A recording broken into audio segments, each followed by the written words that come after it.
Narrative.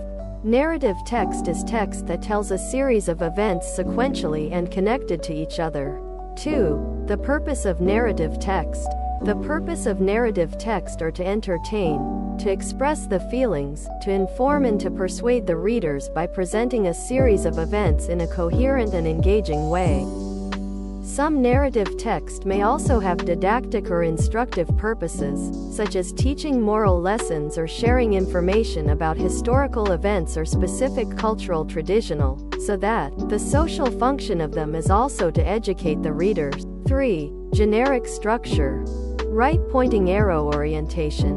Orientation is the first part of the text, introduces the characters, setting, and time. Right-pointing arrow complication. Complication is the part describes the conflict of problem that the characters. Right-pointing arrow resolution.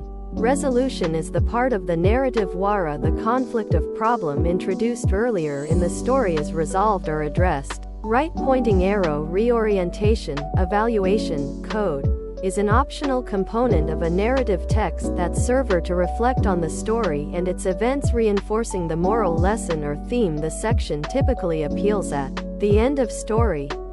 4. Language features of narrative text.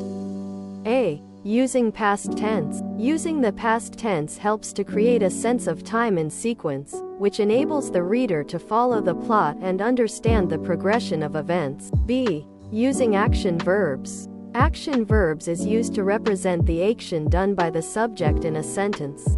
The verbs mostly appear right next to the subject at the beginning of a sentence. C. Using direct speech. Direct speech is that appears in the narrative that has come directly from the character's theme serves. Because of this, you might have noticed that although the narrative is told in the past tense, the direct speech appears in the present. D. Using saying verb.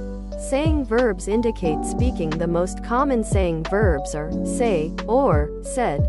Saying verbs may relate to questions like asked, answered, questioned, and repelled. E. Using adverbial of time. These time expressions help the reader understand when events are happening, how they are related to one another, and the overall flow of the narrative. F. Using adjectives. Giving the reader a clearer sense of the knight's personality and the atmosphere of the forest. G. Using noun phrases. Highlight certain parts of a character or setting, or explain complicated ideas concisely. 5. The example of narrative text. Once upon a time, there was a man named Sankyuryang. He lived in the jungle with his mother, Dang Sumbi, and a dog named Sitamang. Sankyuryang was a very good hunter. His mother always asked him to go hunting, but he never got anything. One day, Sankyuryang killed a dog and took its heart. When his mother found out, she was so angry that she kicked him out of the house. A few years later, Sankyuryang met Dang Sumbi, and he accidentally fell in love with his own mother. Dang Sumbi knew that he was her son. She refused his proposal by setting a condition. She asked him to build a dam and a boat in the Sitaram River before sunrise. Sankyuryang tried his best, but he failed. He got so angry that he kicked the boat, and it turned into a mountain called Tangkuban Perahu.